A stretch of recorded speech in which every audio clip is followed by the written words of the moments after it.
Welcome back to What Arty Noobs with General Disturbance.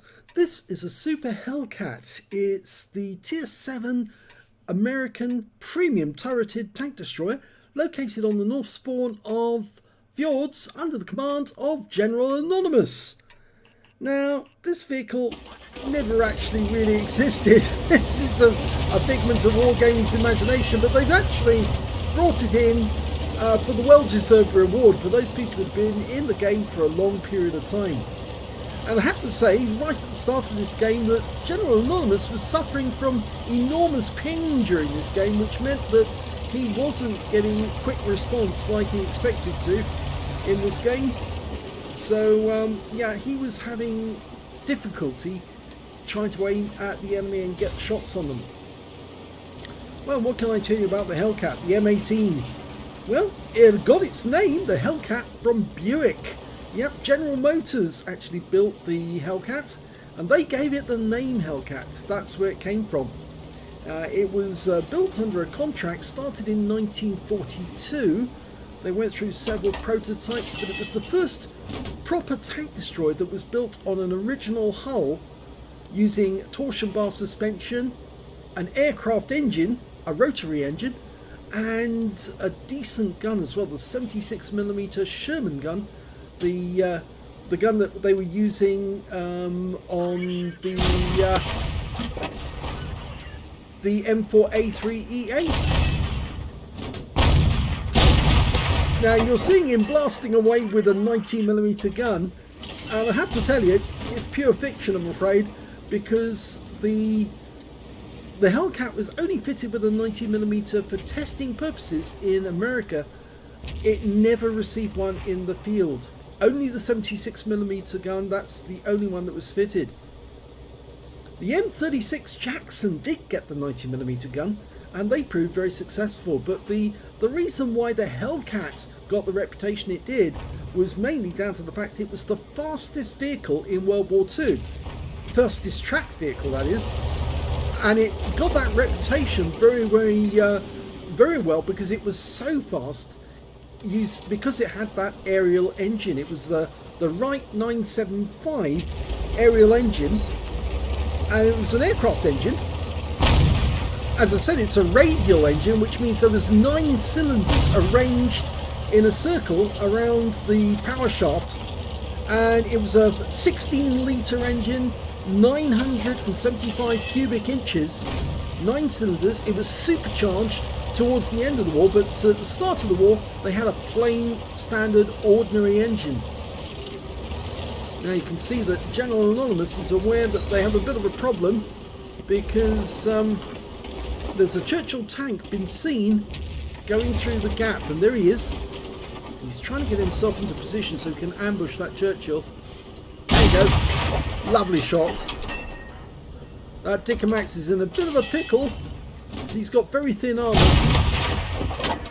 But we're trying to help him and his 105mm gun by nailing the Churchill.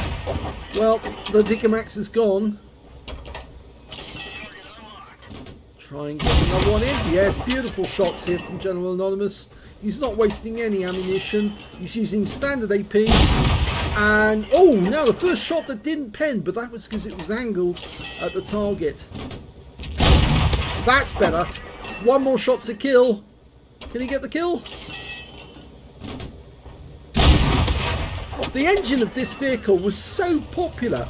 The company that designed it built 7,000 engines, even though they only built 2,507 Hellcats. And the engine was so good, it was actually fitted in the M4 Sherman, and the company that they subcontracted to, Continental, built 53,000 of these radial engines with a supercharger, and it produced 400 horsepower. That's what made the Hellcat so fast.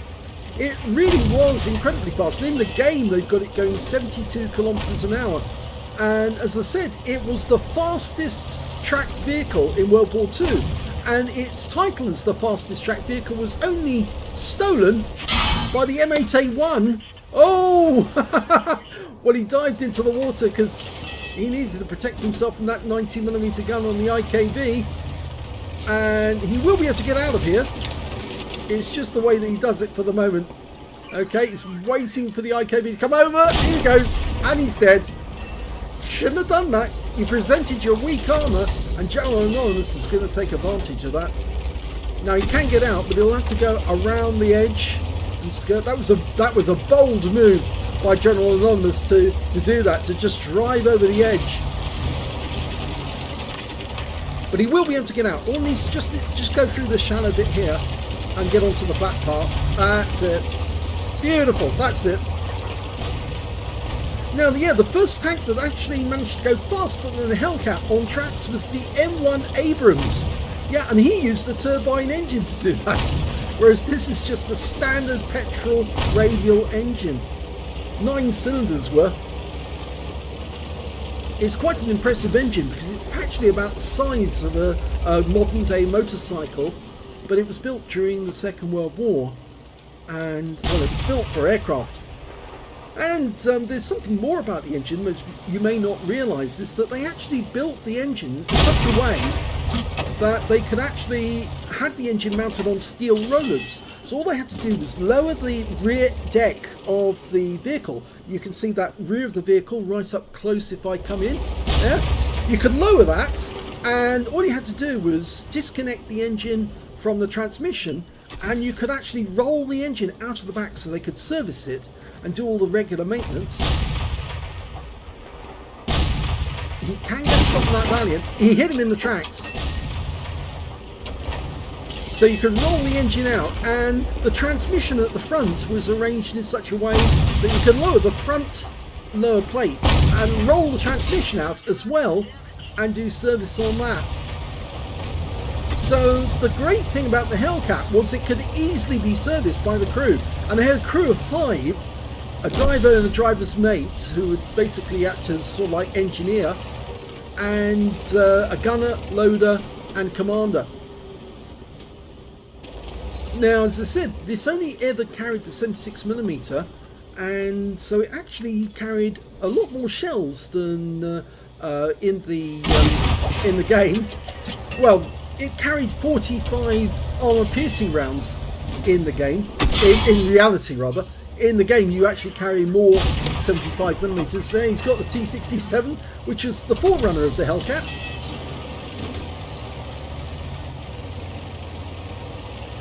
As I say, in the game, you only get 30 90mm rounds on the Hellcat, and the Super Hellcat for that matter, which means that you have to be very careful about using your ammo, because if you run out of ammo, yeah, there's not much more you can do. In fact, you're much better off if you want a 90mm tank destroyer, either having the M36 Jackson or getting the T-78, because both of those have 47 90mm rounds, so they can do far more damage than a Hellcat can. But the one thing they don't have is the speed of the Hellcat. Oh, he missed the T-34-100, but he's been very wise to pull back. If that 100mm gun hit his vehicle, it's got no armour, that's why it's fast. The Hellcat does not have armour as such. 12.7mm, which is ½ inch, all the way around on the hull, and on the front of the turret it's 76.2mm, 31 at the sides and 12.7 at the rear. So it's very thin, very lightweight tank, only 22 tons in total. Nice shot. Average roll 240. Now it has good gun, it has good damage, good depression, great camo and a good view range. The Hellcat is brilliant because of its speed, its ability to relocate. What's really bad about it is the fact that it doesn't traverse very well, either the tank itself or the gun. It's very slow to traverse, and you have a limited amount of ammunition, which means you have to be very careful you don't run out of ammo. Other than that, it's a real terror. Now, with the World War II Hellcats, even with the 76mm gun, they could still take on and kill Panthers. In fact, they found out that with the first few guns they had, oh, good shot, killed the enemy Dickomax. With the first few Hellcats that came out, the early ones, That's the first 1,350 of them. They had they didn't have really good ammunition. They had to wait until they got the high velocity armor piercing rounds that they use on the M8, sorry, the Easy 8. But once they got those high velocity rounds, they could take on the Panther tank at 1,000 yards. Notice this speed, the way you can maneuver and just outflank the enemy. He's got behind that Dickomax. He's going to get behind this corner. Oh, oh, whoa, whoa, whoa, whoa, careful, careful, careful. Woo! That was, yes. that was really, really lucky that he didn't go over there. But there's only one enemy left. It's the Fifi on the enemy team. Now, he could be hiding in this dip. He's just having a quick check. Yes, he is there. There he is. Yep, known firing spot. Oh, yeah, he's going to take a 105mm round, but the Fifi is going to die. One more shot. Oh! Ouch. Well, yes, okay. He couldn't really ram the Fifi after the Fifi had hit him because he would have died instead. The Fifi being a heavy tank, but 3k of damage. He did get that last shot in, but unfortunately the Fifi won, as we do like in those occasions, for the Fifi to get something. But I'm afraid on this occasion, yes, the Fifi's reload beat the 90mm reload. Yes, it would, because it is a much faster reload on a 105mm light field howitzer. So let's have a look at the end of battle stats for this game.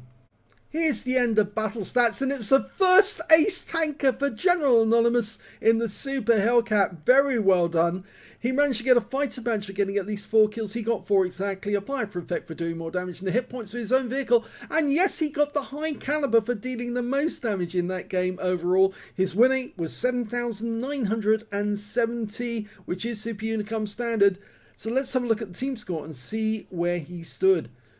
Well, despite his ping, he managed to get 2,937 hit points. The next highest scorer was the Gorilla on his own team with 1,726, followed by the VK3002D, who ram-killed the enemy Fifi right at the end, 1,324 hit points to him.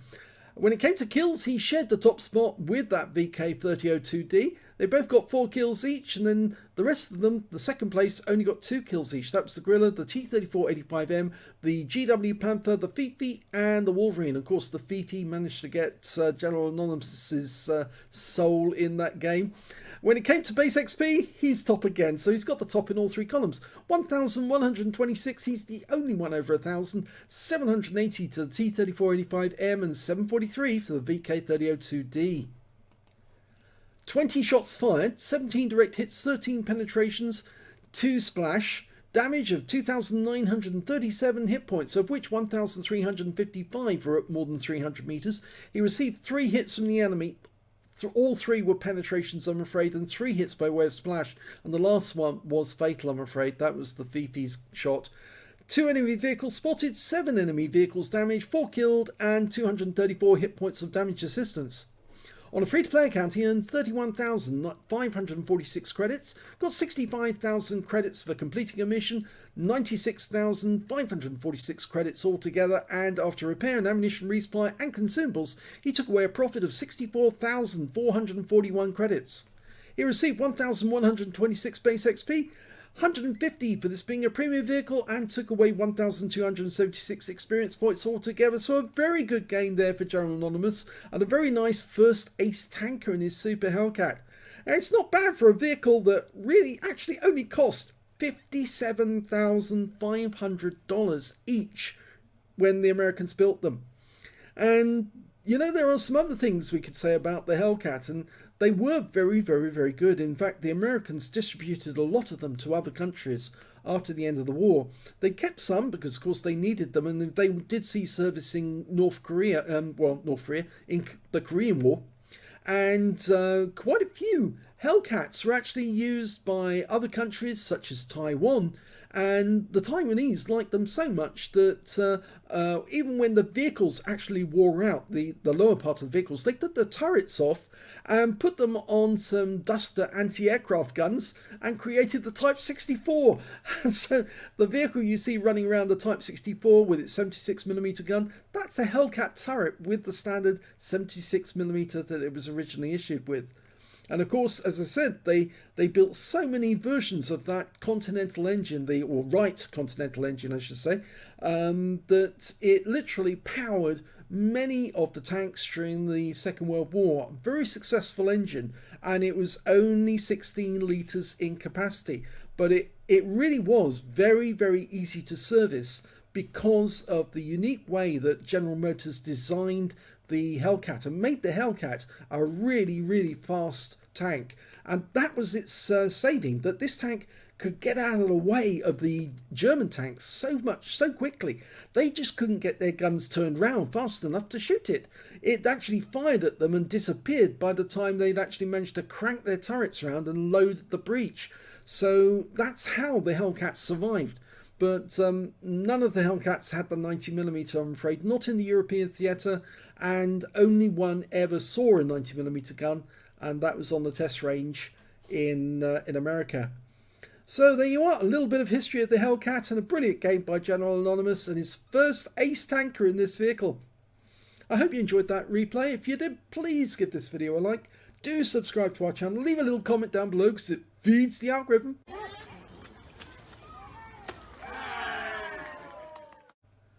And thank you for watching.